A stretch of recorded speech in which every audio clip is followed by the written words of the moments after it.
At 4:18 in the morning, Minneapolis rested under a deep winter silence, the kind that usually protects a city before dawn. No movement was expected at that hour. Yet, a convoy of unmarked SUVs slipped into Cedar Riverside with a steady formation that did not resemble routine patrols. Doors opened and more than 120 federal agents stepped onto frozen pavement before spreading through the narrow streets of one of the largest Somali communities in the country. There were no sirens to announce what was coming. The raid moved quietly because the target had spent nearly a decade hiding behind the appearance of community service.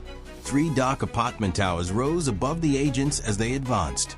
Near them stood the Somali Community Hub, a place known for cultural gatherings, but now believed to be the command point of a network that reached far beyond Minnesota. The operation had been prepared for months, and in that frozen stillness, the first move finally unfolded. What do you think federal agents will uncover next as they push deeper into this network? If you want to follow every step of the investigation, make sure to subscribe to Military Power. Abdi had learned to build power in ways that never drew attention, and this made him one of the most difficult figures federal agents had ever tried to map. In the neighborhoods of Minneapolis, he was known as a community supporter, someone who donated to cultural events and helped young men find weekend work when other doors were closed to them. Parents described him as a steady presence who encouraged unity, and local venues often relied on him to organize gatherings that brought hundreds of people together. This image protected him, and it allowed him to move freely without raising suspicion. Everything he did in public created a shield that hid the structure operating behind him. Beneath that shield was a network that did not look like a gang in the traditional sense. It did not rely on street violence, colors, or visible displays of strength. Instead, it used small businesses that appeared harmless. Investigators later confirmed that 27 companies were tied to Abdi. Some were neighborhood grocery stores with narrow aisles and dim lights. Others were money transfer offices with handwritten receipts taped to their walls. Several were non-profits with mission statements promising cultural outreach, and a few operated as rideshare services that rarely logged official trips. Each one played a role and helped move money, people, or information through a system that stayed hidden for nearly a decade.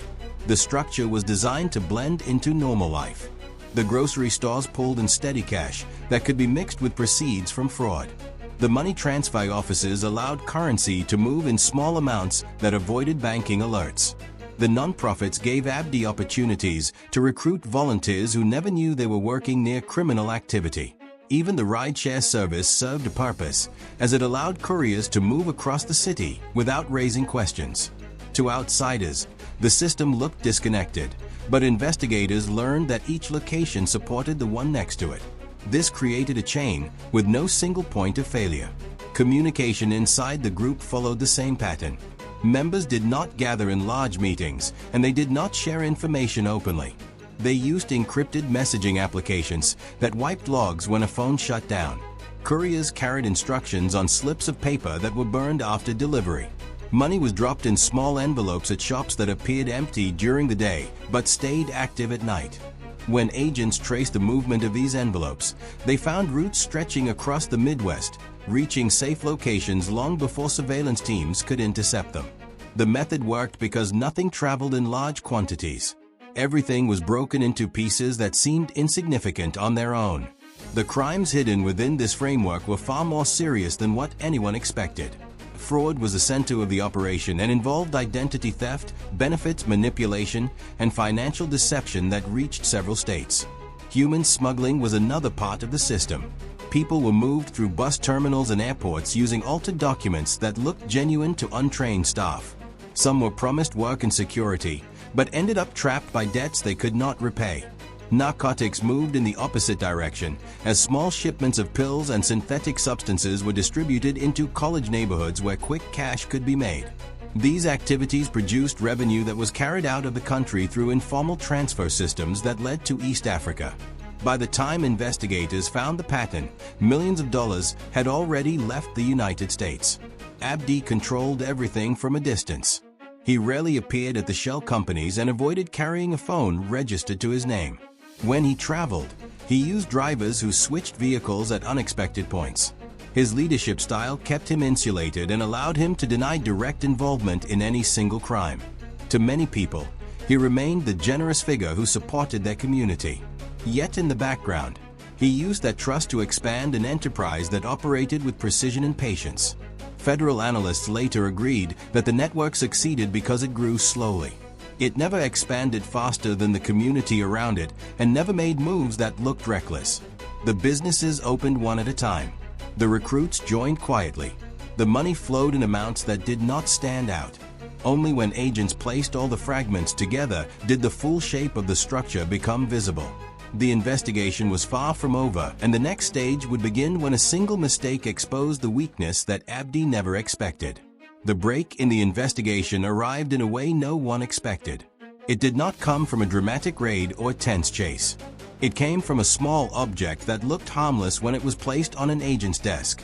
A phone that someone had thrown away without realizing it held the map to an entire criminal operation.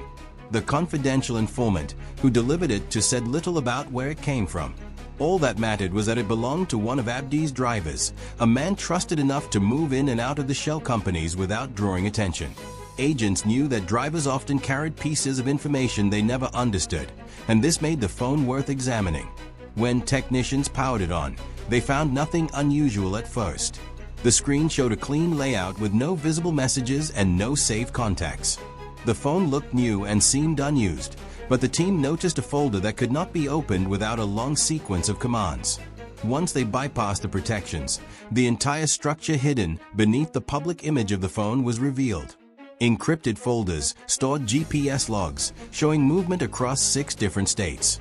The routes repeated in steady patterns and connected locations that had never appeared on federal watch lists. To an untrained eye, these movements looked like random travel. But investigators quickly saw that each point recorded on the map supported a different part of the network. The phone also held a financial ledger. The entries were written in short codes that avoided names and did not resemble traditional accounting. Small transfers were listed alongside numbers that matched currency amounts known to move through informal channels. The ledger linked cash drops to several businesses that had already raised suspicion. When agents compared the codes to bank alerts collected over the past year, they found matching sequences that tied Abdi's system to activity outside Minnesota. The strongest link pointed to transactions that crossed the border into Canada before being rerouted to East Africa, where the money disappeared from official records. There was more hidden beneath the ledger. A contact list with no saved names was embedded in a protected section of the phone's memory. Each entry appeared only as numbers, but cross-referencing revealed that several belonged to individuals already on the Homeland Security watch list. Some were flagged for past travel to regions known for trafficking networks. Others had attempted to enter the country under different names. Their presence on the phone meant they were not distant associates, but active parts of a system that relied on coordination across borders.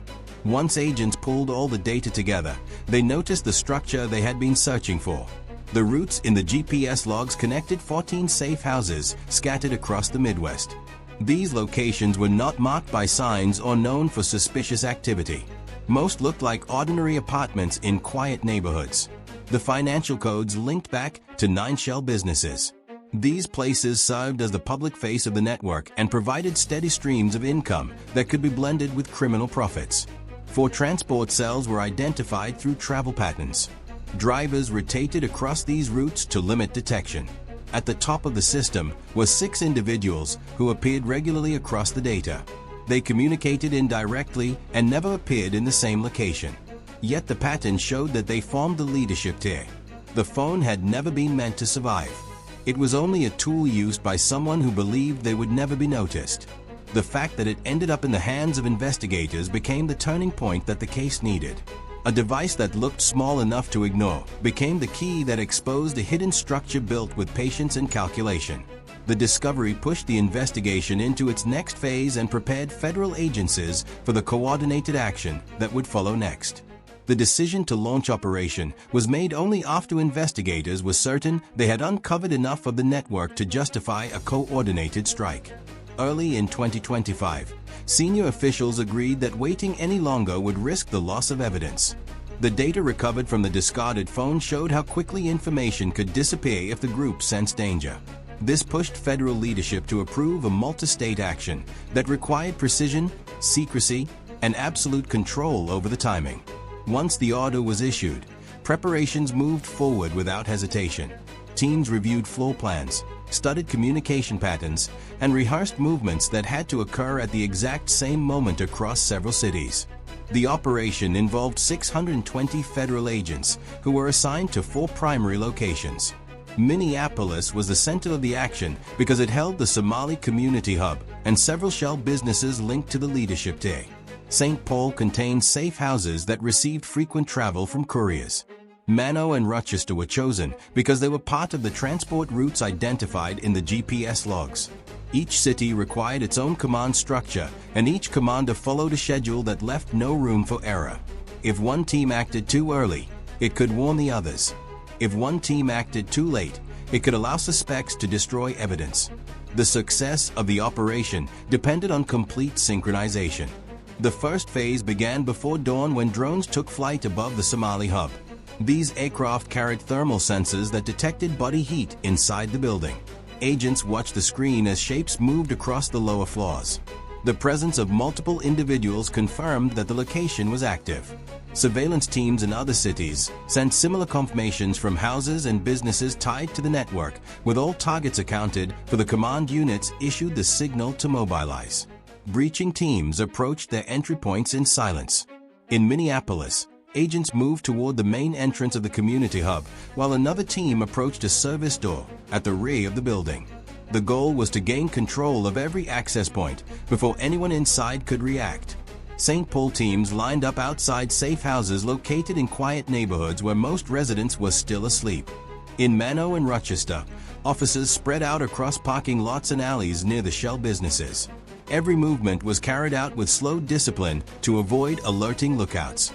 When the final command arrived, the breaches happened almost at the same time. Metal tools struck doors. Hinges snapped. Agents moved inside in tight formation, with flashlights cutting through dark hallways. Rooms were cleared one after another. People inside were ordered to the floor and secured before they had time to understand what was happening. Investigators focused on recovering laptops, phones, and storage devices before anyone could reach them. In several locations, they found computers still running as if someone had tried to react, but had been overwhelmed by the speed of the entry. The search of each floor followed a practice sequence. Teams swept hallways, checked storage rooms, and secured stairwells. In the community hub, the operation unfolded with remarkable speed. Within minutes, agents controlled every level of the building. Offices were sealed. Boxes were removed from shelves. Documents were placed in evidence bags and carried outside. Meanwhile, digital forensics teams copied data from devices on site to prevent remote wiping. The same pattern played out in the other cities. Safe houses were emptied. Shell businesses were searched from the front counters to the back rooms. No area was left unchecked. The scope of the operation became clear as trucks lined up to transport the evidence. Agents carried out containers filled with paperwork and bags filled with electronics. Witnesses watched from windows as federal vehicles filled the streets. Although the raids were carried out quickly, they revealed the weight of the network and the amount of information it had accumulated over the years. The speed of the operation prevented any coordinated attempt to destroy evidence and allowed investigators to preserve materials that would have disappeared within minutes if the warning had been given. Operation was only the beginning of the effort to dismantle the group, and the next stage would unfold when the man at the center of the network attempted to escape. The first sign that someone had slipped away came only minutes after agents secured the Somali community hub. While teams were still moving through the upper floors, a surveillance unit outside reported that a black SUV had pulled away from the cab. The engine revved as if the driver already knew that time was running out. The vehicle moved quickly through the narrow streets that surrounded the complex. It did not stop at lights and did not slow at intersections. Investigators recognized the route almost immediately. It was the same path used by groups that wanted to avoid checkpoints and city sensors. The SUV was not fleeing blindly. It was following a pattern built through years of practice. FBI aviation responded before the SUV left the neighborhood. A helicopter rose into the early morning sky and took position above the vehicle. From this height, agents watched as the driver tried to blend into traffic, but the streets were too empty. Every turn was clear on the thermal camera. State troopers positioned along the interstate prepared for the chase, but they closed exit lanes along the I-94 corridor, so the SUV would have fewer options. The goal was not to force a crash. The goal was to tighten the circle until there was no direction left for the suspect to run. The driver continued at high speed for nearly 14 miles. The SUV crossed bridges and industrial blocks that were still dark. It passed warehouses that had not opened for the day and parking lots that remained empty. The helicopter followed each movement and relayed every detail to the ground units. The chase grew more intense as the vehicle approached an area known for storing equipment used by several of Abdi's shell companies. This confirmed what agents feared. The suspect was trying to reach a location where devices could be destroyed or hidden. Instead of stopping at street level, the SUV turned sharply into the ramp of an underground parking structure. The structure belonged to a building linked to one of the businesses associated with the network. It was a place designed to look ordinary, and from the outside, nothing about it suggested that it played any role in criminal activity.